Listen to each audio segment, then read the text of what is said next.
भगवान की जय, भगवान की जय। इसके पश्चात महामृत्युंजय मंत्र से पाहुति प्रदान करेंगे। महामृत्युंजय मंत्र से ओम त्र्यंबकं यजामहे सुगंधिं पुष्टिवर्धनम् उर्वारुकमिव बन्धनात् पितॄच्यमामृता स्वाहा। इदं महामृत्युंजय इदं नमः। यजामहे सुगंधिं पुष्टिवर्धनम् उर्वारुकमिव बन्धनात् पितॄच्यमामृता स्वाहा। ओम त्र्यंबकं यजामहे सुगंधिं पुष्टिवर्धनम् उर्वारुकमिव बन्धनात् पितॄच्यमामृता स्वाहा। ओम त्र्यंबकं यजामहे सुगंधिं पुष्टिवर्धनम् उर्वारुकमिव बन्धनात् पितॄच्यमामृता स्वाहा। जनपद पंचायत तिल्दा परिसर में पंचायत सचिव संघ ब्लॉक इकाई तिल्दा द्वारा अनिश्चितकालीन हड़ताल पर बैठे। हड़ताल के आज 14वें दिन धरना प्रदर्शन भी जारी रही, जहां धरना स्थल पर सचिवों द्वारा सद्बुद्धि यज्ञ का आयोजन किया गया।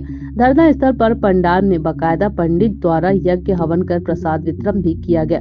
हड़ताली पंचायत सचिव का कहना है कि शासन प्रशासन को यज्ञ के माध्यम से जगाने हेतु आयोजन किया गया। उन्होंने अपनी मांग पूरी नहीं होने पर रोष व्यक्त किया। धरना स्थल में मुख्य रूप से छत्तीसगढ़ पंचायत सचिव संघ ब्लॉक इकाई तिल्दा अध्यक्ष चिंतामणि साहू एवं संगठन सचिव कोमल प्रसाद साहू सहित जमदत पंचायत तिल्दा के पूरे 101 पंचायत के सचिव उपस्थित रहे। तिल्दा नेवरा से अजय नेताम की रिपोर्ट।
Come on,